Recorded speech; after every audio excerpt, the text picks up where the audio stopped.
Welcome to this Jefferson City News Tribune forum for candidates seeking the seat of Jefferson City Municipal Judge in the April 6th election.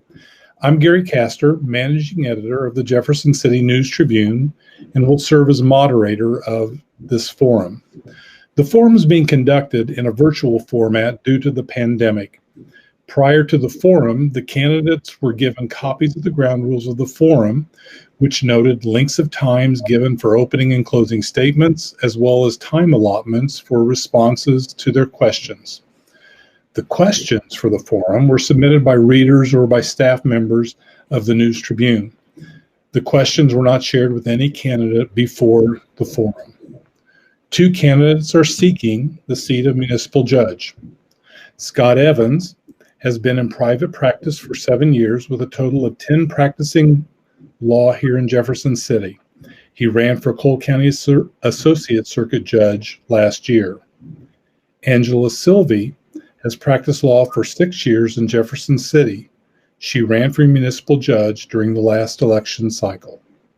So at this point, we're going to begin with our opening statements, and we'll start with Scott. Thank you, Gary. And thank you to the Tribune for providing this forum for us to get our message out and for the readers and listeners to be able to educate themselves. So I appreciate that and appreciate the option to do so in a responsible and safe manner. As Gary said, my name is Scott Evans. I am running for municipal judge here in Jefferson City. I have been practicing in Cole County and Jefferson City for about 10 years now. I've been in a private practice with my own firm for the last 7 years. And Jeff City has become our home. I'm not from here, which some people in Jefferson City, it's a knock against you, but I am not from here. I've chosen to be here, raised my family here. It's a great place, and we're very happy and intend to be here for forever. And I'm running for judge to take some ownership in that community and to help do my part to make sure that the community is as good as it can be and as safe as it can be for my family and my son. And I've got some ideas for the court that I think will help improve the court and make it more accessible and an easier system to use for all of the citizens. And I think that I am a good candidate for this job, and I would ask for people to consider and hear what everyone has to say and consider what is said and what our positions are when you cast your vote here in a few weeks. Okay, thank you. Angela. I would also like to thank the Tribune for having us and for the people that are going to watch this. I think it's great that we have people in this community that want to get involved and want to make sure that their court systems are taken care of and done efficiently and well. So I have 2 daughters, one Taylor, who is going to be 23 this weekend. She was actually born here in Jefferson City 23 years ago at Capital Region. I have another daughter, Callie, who's going to be 15. So obviously 2 girls keep us very busy. I have a husband whose name is Ryan. We have been married for over 10 years. We are a blended family. We love Jefferson City because we love the family component of Jefferson City. There's so many events you can go to with your family. And we really love that aspect. I've owned a business here in Jefferson City for 6 years called Silvey and Associates. It's a law firm. And we have always been involved in the community. One of the things that I'm most proud of is during the tornado, my law office offered free legal service to people that had been having issues with either their landlord or an insurance company. And it was amazing how many people came to us because their insurance company wouldn't reimburse them, wouldn't pay for their hotel, wouldn't cover things that were clearly in their policy. And we did that free of charge for anybody that came to talk to us that had a problem. I've always been active in the community. I currently sit on the Historic City of Jefferson board. That deals with historic preservation here in the community. We have so many old abandoned buildings in town, and there really is a need to clean those buildings up and keep our community beautiful. I also sit on the United Way board. I've just recently started doing that. So I really focus on family and community, and that's one of the reasons I'm doing this. I was a single mom for several years before I met my husband, and I wanted to go to law school since I was in high school. And I didn't get that opportunity because I was a single mom. And my husband gave me that opportunity, and I thank God every day for everything I have because of that opportunity. And so that's why I really focus on giving back and doing things that help the community. And that's why I'm running for this position. Okay. All right. So we're going to start our questions. Angela, we'll start with you. Go a little bit deeper into what you were just mentioning. So what brought you to the decision to run for this position? What do you hope to accomplish if you're elected? So as you mentioned earlier, I did run for this position the last municipal cycle. And so this isn't like a new decision for me. This is something that I've always wanted to do. Last cycle, there were 3 people in the race, and I came in second. When I noticed that Judge Brian Stumpy was going to run for the associate position, I knew that this was a good time for me to get back at it and start running for this position again. I think that there are several things in this community that the municipal judge can help with. And one of the big ones that I keep hearing from people is code enforcement issues. And I think even city council, when I watch some of the city council debates, code enforcement is something that the city council is dealing with as well.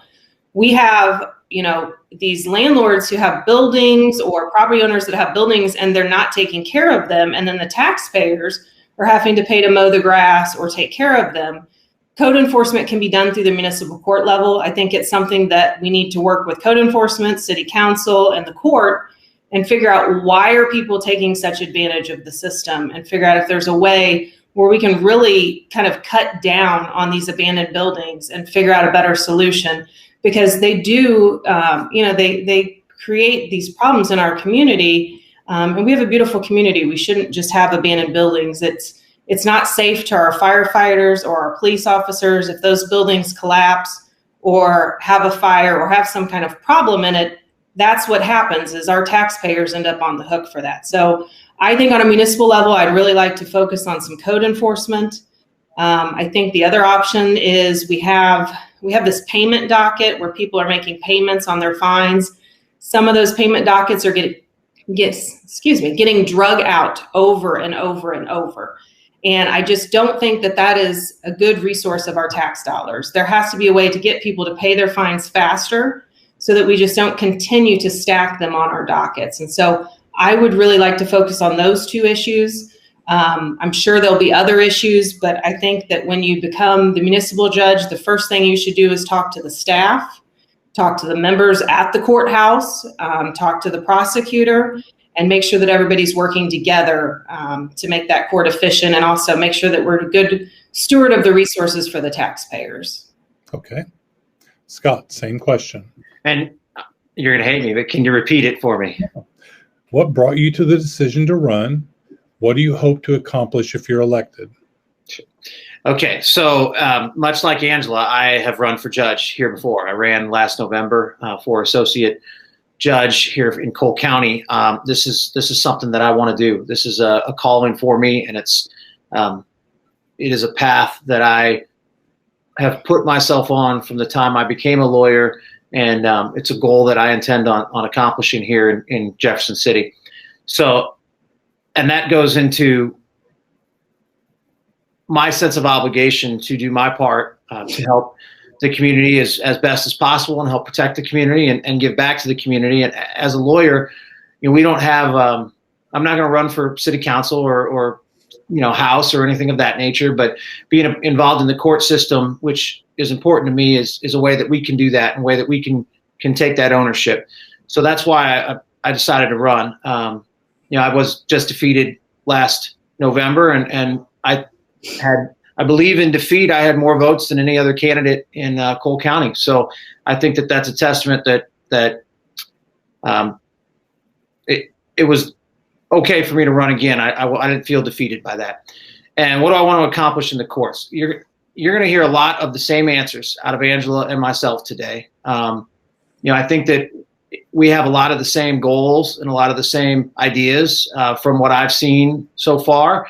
But code enforcement is part of mine. And with that, it goes to, not that we can do it, but right now the options are so limited. I've had a lot of discussions with especially Galen Carver, who is the prosecutor, about what can the court do? And right now the court is very limited. So it starts with working together with the council to give the court more authority and more leeway of how they can better address some of those landlords.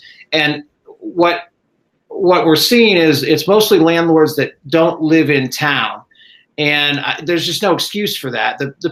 Generally, the landlords that live in town are doing a better job of taking care of their properties and providing good homes for the people that are renting from them.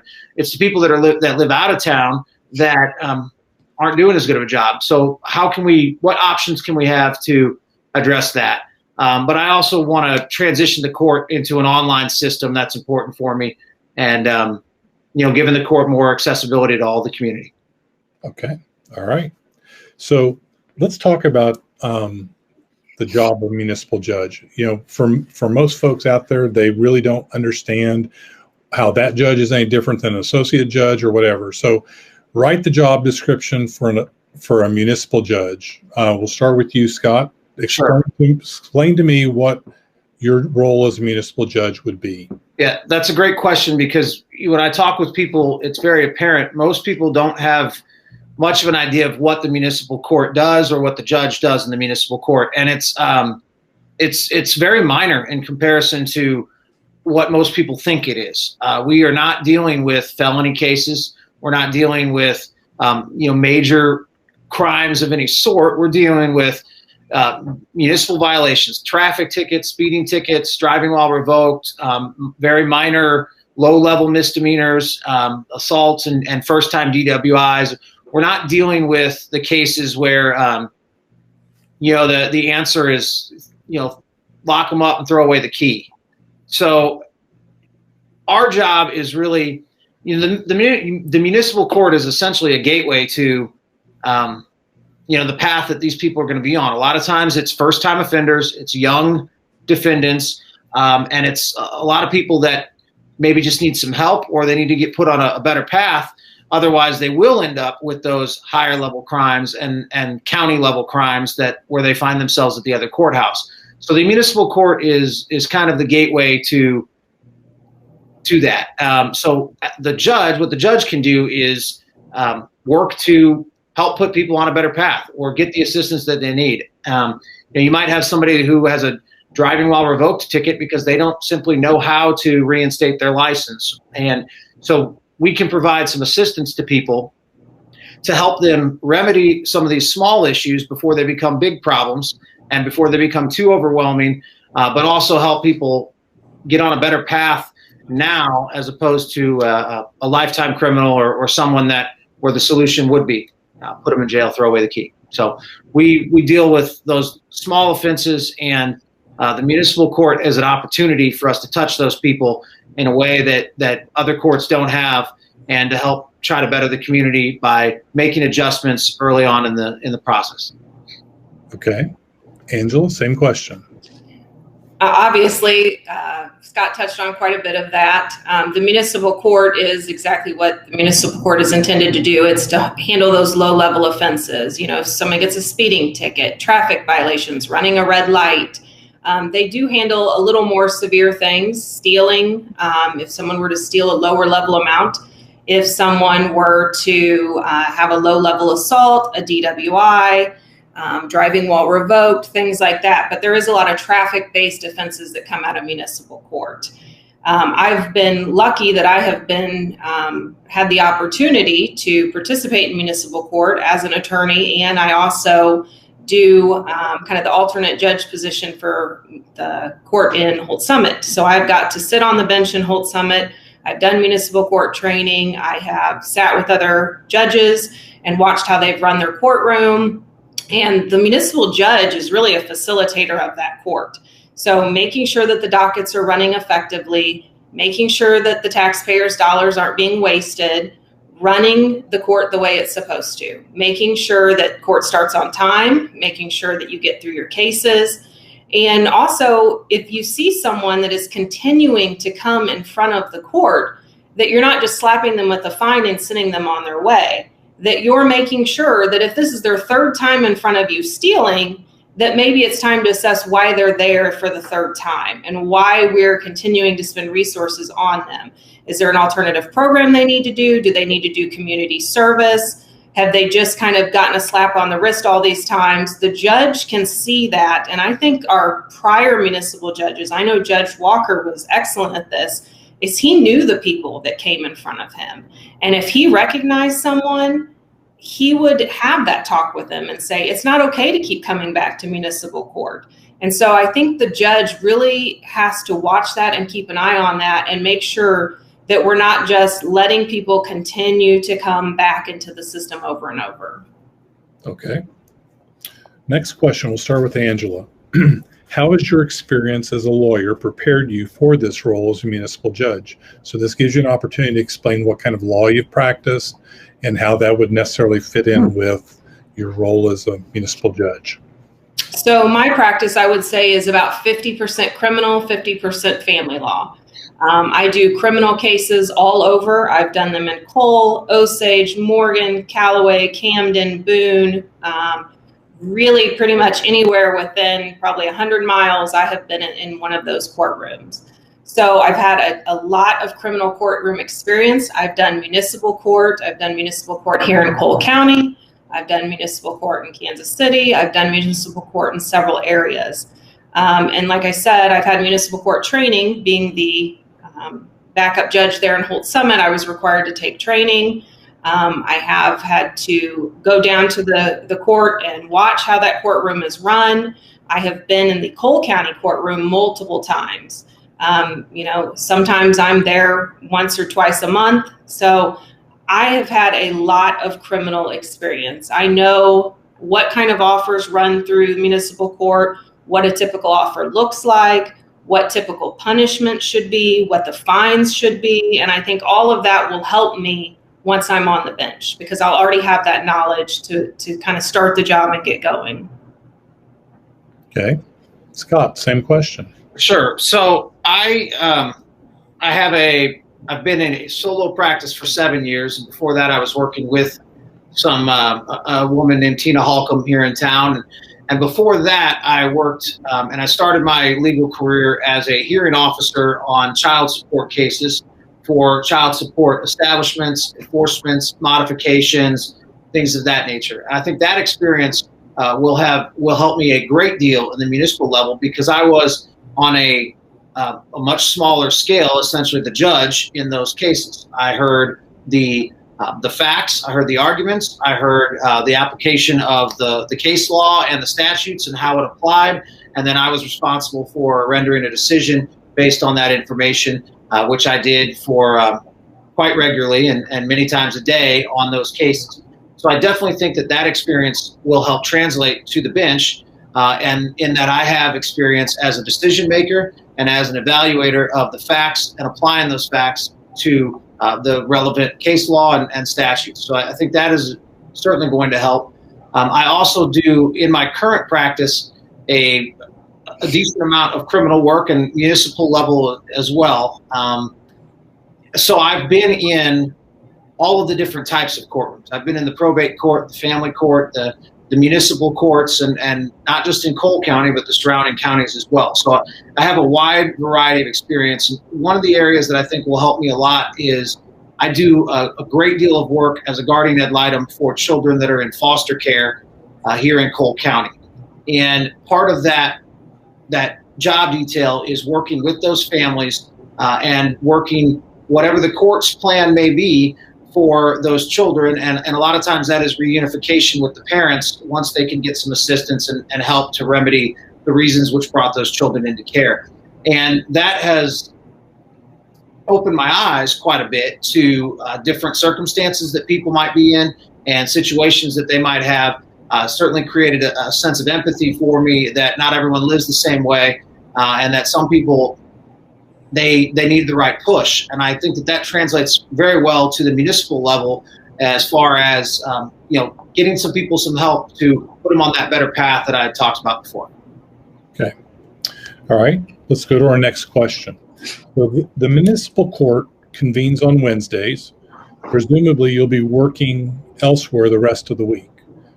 Please share what other positions or jobs you will hold and if they may present a conflict for you as a municipal judge. So we start with Scott on this. Thank you, Gary. Thank you for that question. So you're right. The municipal court currently meets on Wednesdays, every Wednesday. If I am elected, the municipal judge position is going to be my number one priority in practice. And it's going to come before everything else that I'm doing. That is why I'm running, and it wouldn't be fair to the people that elect me if I didn't prioritize it that way. So this job will come before anything else that I'm doing in my practice. Yes, I will have to cut out other areas that I practice in order to create the time needed to give this job the proper attention, and I have a plan for that should it occur. I do not believe that conflicts will occur. The municipal judge has certain rules that they have to follow, and conflicts such as taking or not taking criminal cases that occur within the city limits, whether it be at the county level or wherever else. That's not something that I'm worried about. I currently, by design, over the last 6 to 8 months, I've really cut back on any criminal practice to avoid any of these conflicts that might occur should I be elected judge, even dating back to prior to last November. So I'm not worried about the conflicts in my line of work. Will I run across people? Yeah, there's going to be people that come to court that I have represented before, been involved with, I know from the church or wherever it might be. And of course there's going to be conflicts, but we have a system in place that I think is more than adequately prepared to address that. And I'm confident that it's worked for Judge Stumpy, it worked for Judge Walker, and it's going to work for either myself or Angela. And I'm confident in that. But the judge position for the city is going to be my number one priority. The other areas that I cut back will not affect my ability to be available on Wednesdays.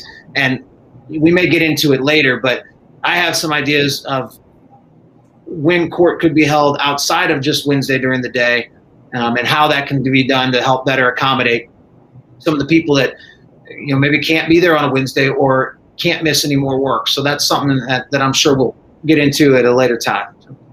Okay, thank you. Angela, same question. Yeah, and a lot of my answers, are going to be similar. Like Scott said, we both are sole practitioners that have our own businesses, so there will be some adjustments that I'll have to make. But I've already started doing that and clearing my Wednesdays to make sure that my Wednesdays are clear. We've alerted any clients that there may be a conflict to make sure that those conflicts are taken care of now rather than later. I like to be proactive on things like that. Conflicts, all of the last few previous judges also had their own practice. Judge Walker had a private practice, Judge Stumpy had a private practice. So it's not uncommon for an attorney to become a municipal judge and have a private practice. There are mechanisms in place through the city to allow that if we were to have a conflict, that there is a judge that could step in and take over that case. So I'm not worried about conflicts. I would make sure that if I just thought something was a conflict, that I would get that handled immediately, and just make sure that those conflicts are taken care of, because what you don't want is someone thinking that the court's being unethical or not handling their case properly. So if even the slightest someone were to mention they thought there was a conflict, I think it's appropriate that as a judge and as an attorney that you take yourself out of that situation and have someone come in. And so that's how I would handle that. Like I said, I ran for this position 2 years ago. I was prepared at that time to make sure that I was giving my full attention to this position, and that's what I will do when elected for this position. I do not have any intention of making this just a part-time, on the side type of job. I plan on making this my full attention. And again, if there are conflicts, I will address those immediately and make sure those are taken care of, because I think that's important to the citizens of this community, that they know that when they come to court, that they're being treated fairly and that they're given the opportunity to have a fair and impartial judge. And so I will make sure that the court has that opportunity. Okay. Next question. We will start with Angela. So currently, what is the municipal court's number one strength? I think their staff. They have great staff down there. When you call down to the municipal court, they're quick to answer questions and help guide you and get things that you need. They have kind of shifted to an online where you can submit your entries and things like that, but they're easy to work with. And I think that is beneficial for people in the community. That's beneficial for attorneys. There are some changes that could be made. I know a lot of people have talked to me about, why don't we have night court anymore? Why are people having to take off work to come to court? And those are things that I would be willing to look into and talk to the staff. Why did we switch from night court? Why don't we still have that? I think the staff down there does a phenomenal job in just making sure that the court is running smoothly. We've had great judges in that position. The judge that is filling in right now has a ton of municipal court experience, and I think makes sure that that courtroom is run the way it needs to be. And so it really comes down to the staff and the people that are in that courthouse. And you want people that are going to be able to make sure that the courthouse continues running efficiently like it's been doing, and that people are not being, taking off work and sitting for hours upon hours waiting to hear a speeding ticket or waiting to hear a driving while revoked ticket. Then they can't pay their fine because they've sat in court for 3 hours and missed work. I don't think that's beneficial to our citizens. And I really want to make sure that we continue keeping the courts efficient like they've been doing. But the staff down there is phenomenal in helping, helping the citizens and helping attorneys when they have questions. Okay. Scott, same question. Yeah, so I'm going to steal their answer because it's right. So I mean, the staff is, but it's more to it. The one component of it, and it's just been so evident over the last 12 months, is the flexibility of the staff that's there and how hard they work. If you look back at some of the changes through the courts over the last 12 months since COVID had hit, and the municipal court's ability to, just kind of run with it and make it work and make it happen, is a testament to the people that are there, because you're only, anybody that runs a business or works in a business knows that you're only as good as the staff that's around you. And that's the way it works in the courthouse. And the clerks down there, the staff is all very friendly. They're knowledgeable. They are prompt. If you call and you need something, they get back with you. It doesn't take days on end. So, I mean, all those components and just the way that the court functions because of the strong staff that they have is important, but then also the work ethic on top of that flexibility. And it's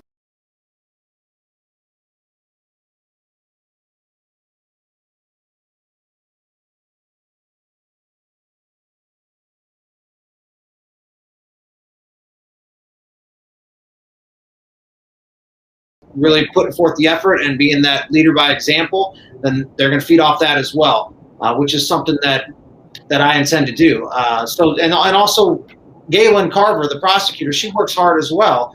And you need everything, any sort of team. It's a team there at the courthouse. Any sort of court really is a team, and everybody's got to be working in order to make it happen. But I feel like we can effectively, timely move dockets forward in a respectful manner for all the people, and just really help prevent backlogs and really work through it. And the last 12 months have really been evident and shown that it's possible at our city level. We're very fortunate to have the people there that we do, and I hope to add on to that and do my part. Okay. Next question. So Scott, what's its number one weakness and how would you address it? So the number one weakness, that's tough because I have a lot of, it's hard to prioritize what I think are the weaknesses or areas of improvement. So I might touch on a couple. But the number one is, I feel like some people have been let slide over the last couple of years. Angela alluded to it earlier. You've got people that have been on this payment docket forever, and they're not making much of an effort from my perspective. So I think that's what the biggest weakness is. At my house, and my kiddo, I got a little 6-year-old, and he goes to school over there at Morrow Heights, and he's 6. He's not perfect. He causes you all the headaches that you can imagine, but you mess up once or twice and it's one thing, but if you keep doing the same thing over and over again, he knows that dad doesn't have much patience for that. And it's the same way at the court. If we've got someone that comes in and they've steal once or they've steal twice, and maybe we can get them some help, that's one thing. But if they're in there every other month on the same type of charge, I'm not going to have much patience for that. And also on that payment docket, I get very frustrated when people do not take responsibility for some of their obligations. If you have a fine, let's say it's $100, and you show up month after month and you haven't made a single payment, well, to me, you have no commitment or desire or even intention to pay that fine. And if you show up and you can't have made a $10 payment as a show of good faith, but you're standing there with your nails done and a new Mountain Dew, I'm not going to have much patience for that. So I think the biggest weakness we have right now is the some of those people that are sliding by, and there's not the type of repercussions that maybe I think are needed. Okay. Angela, same question. Well, and I would agree with that. I think the payment docket, which is what I did touch on earlier, is the biggest problem. And I think there's ways that we can look at that and see if we can change that. From what I've been looking at some of the other municipal courts, there are some municipal courts that won't let someone plea until they have the money to pay the fine. And that ensures that the day they plea, that they also pay the fine and court costs, and then their case is done. They're not coming back 5-6 times. Or some courts say you can divide your payment into 2 payments. And once after those 2 payments, then you have to come back before the court. I've seen where courts have allowed people to do community service, and for every hour that they complete community service, they get $10 off of their bill. So I think there are some ways we could do it, but just allowing people to come in and say, "Oh, I'm sorry, I don't have any money. I can't even give you $10. Okay, we're going to put you on next month's docket." Well, then they come in and say the same thing. If there's no repercussions, they're going to continue to do it. It's very similar. I have 2 daughters, one that drove and would get speeding tickets. Well, when your mother can amend your speeding ticket, you tend to think you can speed more than you should. Well, finally, I had to start making her pay those tickets, pay me to do those tickets, and ask the judges to give her community service, because with me just amending a ticket for her, she wasn't learning from her behavior. And I think if we continue to allow people to just come in and say, "Oh, sorry, I don't have it to give you." Okay, well, next month come in, and they do it again and again, they're never going to clear up those fines. And there has to be a better way to stop wasting taxpayer dollars on allowing people to just come in, because when they do that, then we're using the resources on that person to then move them to another docket and another docket. And that's not fair to the taxpayers who aren't coming to municipal court and aren't getting in trouble, but their taxpayer dollars are covering those costs. Okay. Next question, Angela, we'll start with you. As you've campaigned, what issues have members of the public told you that are important to them, and how would you act on those issues as a judge? Well, the number one issue I've heard about is code violations. I think there are a lot of people that I've talked to that own businesses or own buildings, and they're not okay with them paying taxes and making sure they keep their property clean, and they have to mow their grass. Yet 2 buildings down from them doesn't mow the grass. They have to call the city and complain, or they've left trash in their yard that they're not cleaning up. People want to make sure that if they're being responsible and keeping their property clean, that so are their neighbors. And they want to know that the city is enforcing that. I mean, we have code violations for a reason. If we're not using them, there's not really a reason to have code enforcement or have those code violations if we're not going to hold people accountable. I think it again goes back to that accountability. If someone doesn't have to pay when the city mows their grass and they just let it go, why would they pay the bill? Because there's no repercussions for that. And I have heard that over and over and over. And that's actually the same thing I heard the last time I ran, is that people were really upset about that. A little bit I've heard about wanting night court or some kind of alternative court date, that the day court is really hard on people to have to take off work and come down to the courthouse. But people have to go to court on a county level during the day as well. Municipal courts, I think historically used to be more in the night, but a lot of cities have shifted to day court. So that's something I'm definitely willing to look at and see if that's an option for the city, because I don't want people to lose their job or to have to take away from work, especially for a small offense of traffic or something like that. The new prosecutor has, I think, done a really fabulous job at for some of those smaller offenses like speeding, letting people just pay those fines out of court. And I think that really helps keep the docket more efficient and flowing better as well, because then they're not sitting there on a speeding ticket, something that they could quickly pay that fine out of court. So code violations, the timing of court have kind of been the two that people have brought to my attention the most. Okay. Scott, same question. Yeah, thank you, Gary. So unfortunately, and this goes back to one of the questions from earlier, a lot of the comments that I'm hearing from people and issues that they have don't really relate to the municipal court level. It's about issues that are above what we would deal with. But the issues that have come up that are relevant to the municipal court that I've heard, obviously the code violations, that comes up, but Angela spoke on that. I'm going to talk about two others that come up. One of them is the court accessibility and night court or other options. It's not as simple as saying I'm going to do night court. I'm not going to sit here today and tell you that's going to happen, because that wouldn't be fair for me to say that without having more information on it. And the first group of people I would need to talk to are the staff at the courthouse, because it's more than just, am I willing to come to court and am I willing to give up one of my evenings? There are the security guards and the clerks and the staff and the prosecutor. There are a lot more components to it. And it wouldn't be fair for me to sit here and say, I'm going to make all those people do that, because that's just not right. I would certainly want to have those conversations to see if it's something that we could do. But then also, is it efficient for the city to have night court? For all those people to be there, we got to pay them. And so is it a good use of the tax dollars to have that night court as opposed to sometime during the day? And is it really it's a balancing act? And it's something that I don't have all the answers to right now, other than to say, I've thought a lot about it and I want to look into it, and I want to take into consideration what the other people are saying and see if that's an option.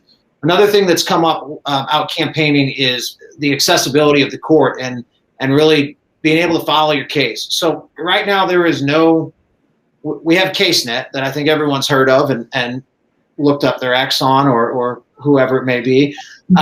But we don't have that same type of level or the same type of accessibility and online system at the municipal level. That's something that I believe, are in the process of changing and transitioning to a program called Show Me Courts. And that's something that I want to help lead and be a part of, because right now, if you've forgotten your court date and time, and let's say it's Tuesday night and you think it's tomorrow, but you don't know, and the office is closed, you have no way of finding out. Next thing you know, you might be missing court and getting a warrant. So that transition to more accessibility and availability of the courts in an online system is another thing that I've heard and want to take an interest in. Okay. All right. Next question. What new or expanded programs would you consider and why? What resources are available for expansion, both as to the capacity of current programs and money for expansion? That's such a good question. I can't answer. I do not know what resources. I think I'm first, right? Yep. I'm sorry. So I do not know what resources are available. And I will stand here, and I think it's important for me to say when I know something and when I don't. And it would just be ignorant of me to tell you that I know what we can or can't do, because I don't. And I that's not going to be something I even know on day one. But what programs can we use? There are right now we've got a community liaison, and his name's Charles Jackson, that does yeoman's work at the courthouse for people. In talking with Galen, they sort of joke, and some people it's we'll just send him to Charles, and he can help get people set up with finding housing, getting their plates legal or their license renewed. He's just a guy that is a liaison for the community and a bridge to help people find some resources that exist that they don't know about. So how can we expand on that? He's one man. Can we get two of them? Can we get three of them? What can we go into Lincoln maybe, and especially the fraternities there? Because most of the people that we're dealing with at the municipal level are African Americans, and there's a lot of them when you go into court that maybe we've got some alumni from some of the fraternities at Lincoln that could take on a role like Charles has, that has no cost to us, that would also benefit the defendants and the community. But also stepping away from that, the county has alternative treatment courts. I would very much like to get with Judge Beadham, the presiding judge, to see if there's a way that the municipal court could take advantage of some of the treatment court options at the county level, with whether it be the Veterans Court, DWI Court, drug treatment court, or the mental health treatment courts that they have. So is there a way, if we have a defendant that would be a candidate for some of those programs, is there a way that we can take advantage of those programs from the municipal court level?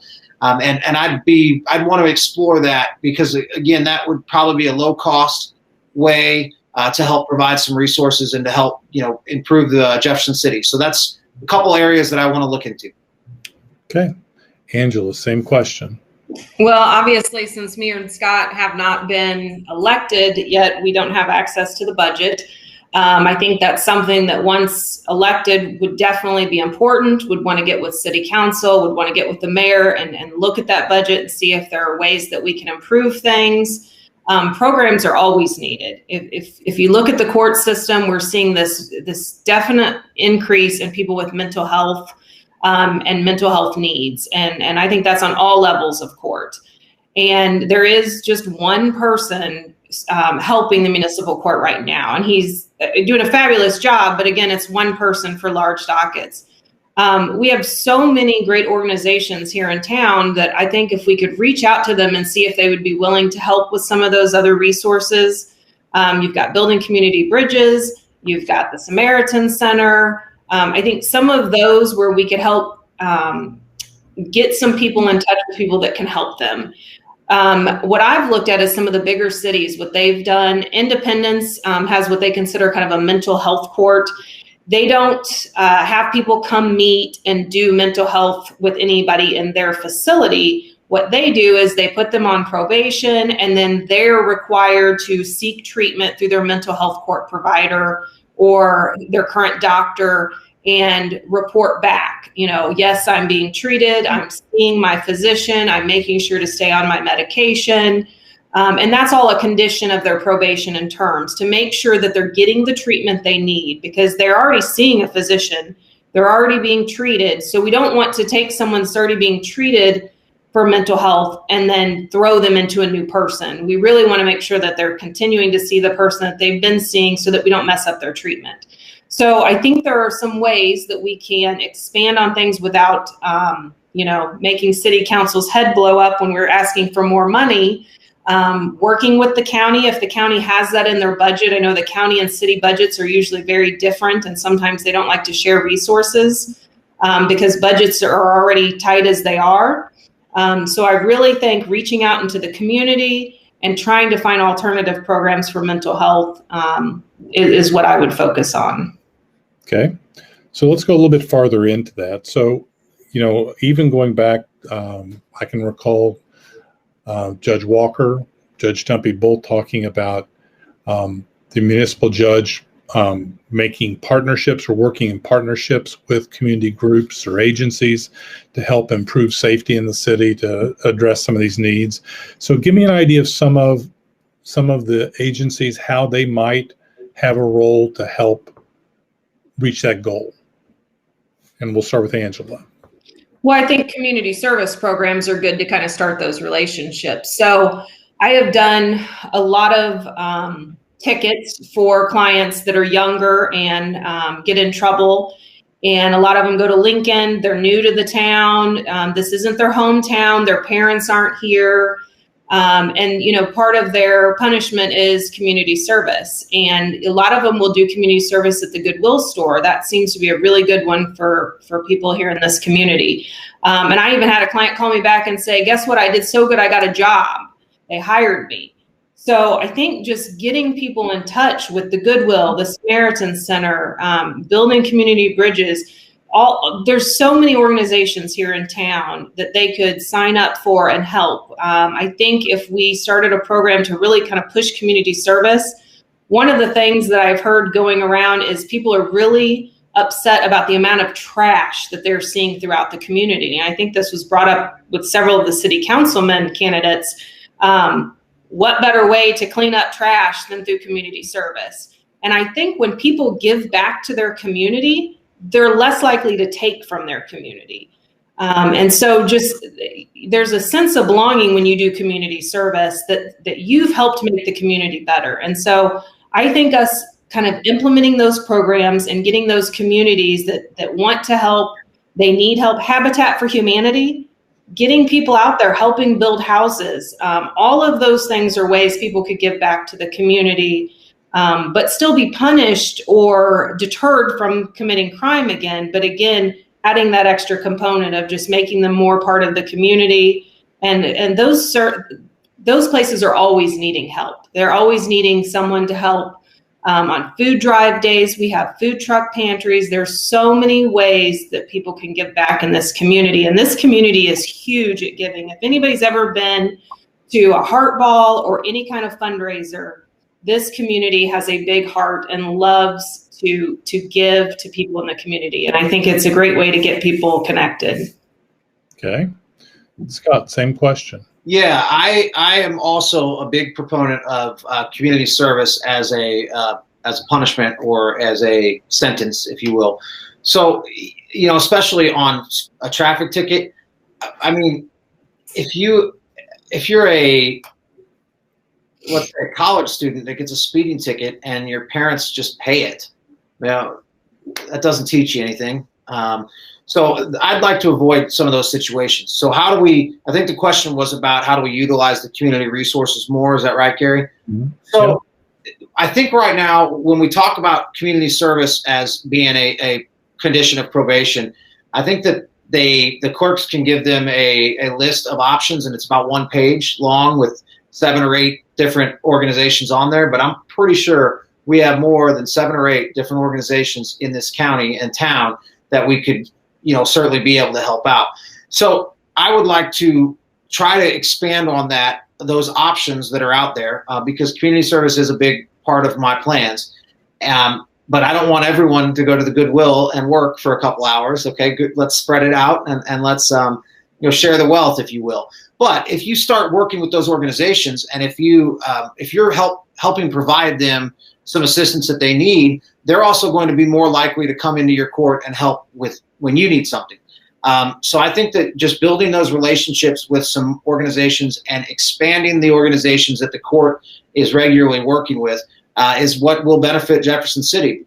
You get out there and maybe they've gone out on the job site for Habitat for Humanity and they've met somebody else that was in a similar situation or had some of the same types of problems, or maybe somebody from Building Community Bridges can come in and get a youth to help out with their boxing program and really generate that new interest. So I think that there's a way by using what we have in the community and expanding upon what the courts are currently using, and just building those relationships, which I think the judge is a big part of that relationship, and just as sort of the face of the court, and getting them out and being active. And I think that'll better Jefferson City as well. Okay. Next question. A few years ago, we'll start with Scott on this. A few years ago, the city moved and upgraded the facilities for the municipal court. How would you assess the working environment there now? What further improvements do you think could be made? So, thank you. Yes, there were some much needed improvements to the municipal court a couple of years ago, and it is really hard to criticize, which is part of what the question is, what we have now, because it's really easy to compare it to how court was being run and where it was done in the past. So, I think that to answer what needs to be improved upon, I don't think it's fair for me to be the one to answer that, because I'm not at that, even if I'm elected, would not be at that court every day. I think it would be fair to get input from the staff and from the people that are there on a daily basis to hear what they have to say. And it's more important, I think, that they have input in what additional improvements could be done, because a lot of it's behind the scenes. The physical structure of the courthouse, it's superb. Okay, they're able to come in, get through the security right there. It is nice and spaced out. It's clean. It looks new. It's a very comfortable setting, and so I think the physical court is so much more improved, and it was so needed. But what additional improvements could be made to the courthouse. It wouldn't be fair. I think it's fair to ask the people that are there on a daily basis and that would work there, and they would know a lot better than I would. So you still have a few more minutes. So what would be your question for them of would this improve the situation? Sure. Well, I would ask simply, what in the last couple of years, what did we get wrong when we moved? What needs to be addressed? What do we wish we would have done differently? I mean, anytime you move to a new house or redo the kitchen or whatever, you always have a little bit of this is what I would have done differently afterwards. So I would want to have those conversations and have those discussions, and then see if there's a way that it can be addressed. Okay, do we need more office space? All right, or do we need?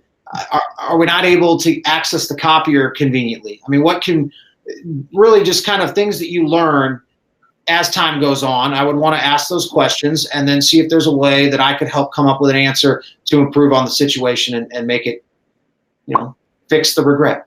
Okay. Angela, same question. Yeah, I think the first step is talking to the staff and seeing what's working and what's not working. And not just parking or copiers or things like that, but is there a flow of the courtroom that could work better? So right now you enter on a case, you get an offer back from the prosecutor, it marks whether you can pay it out of court or if you need to make a court appearance.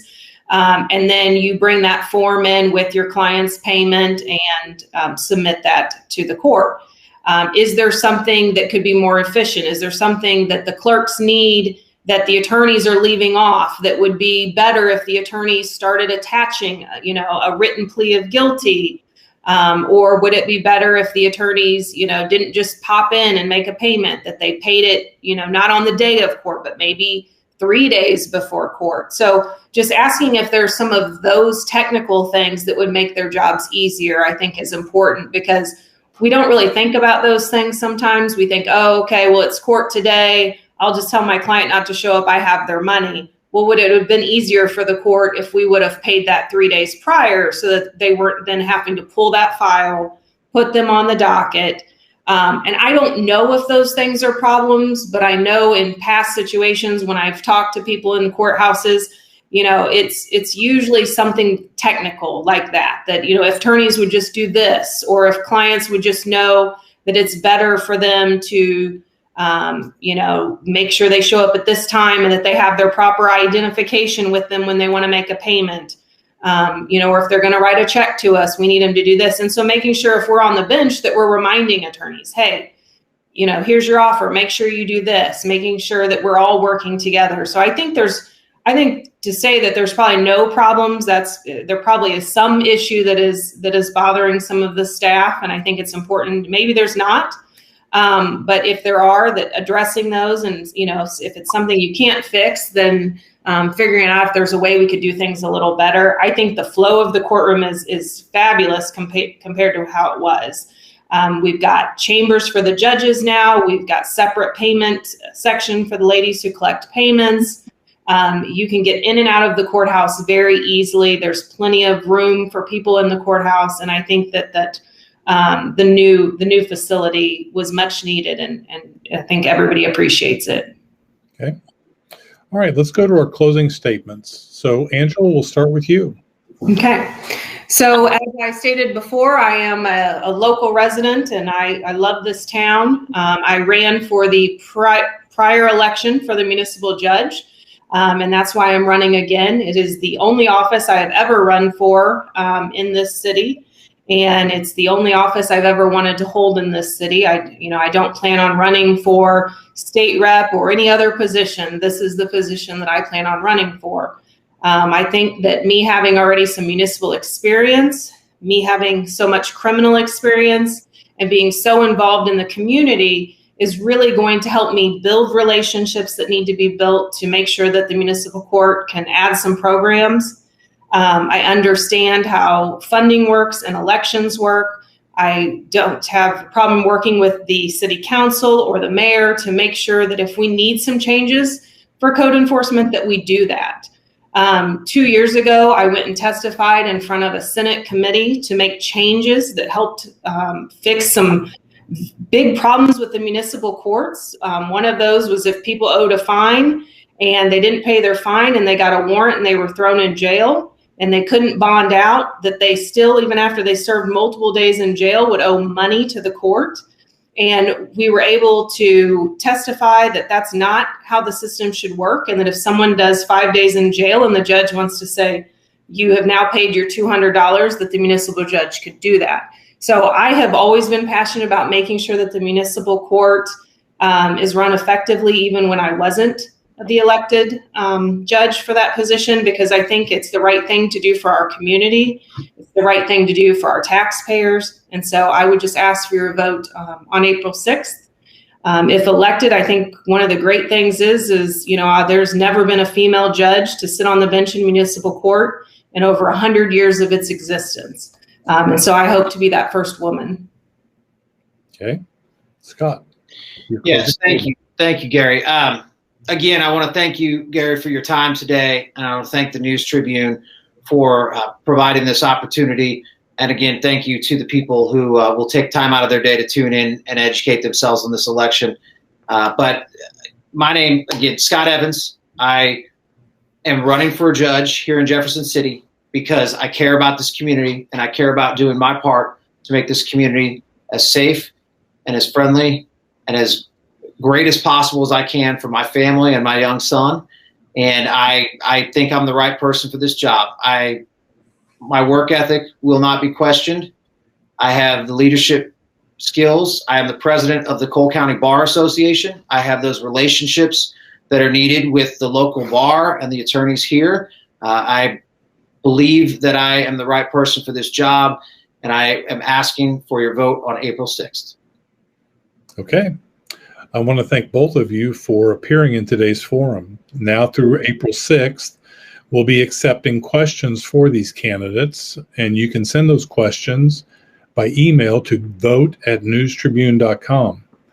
In the ensuing weeks before the election, we'll be publishing answers to those questions as well as stories on all of the contested races on the Jefferson City ballot.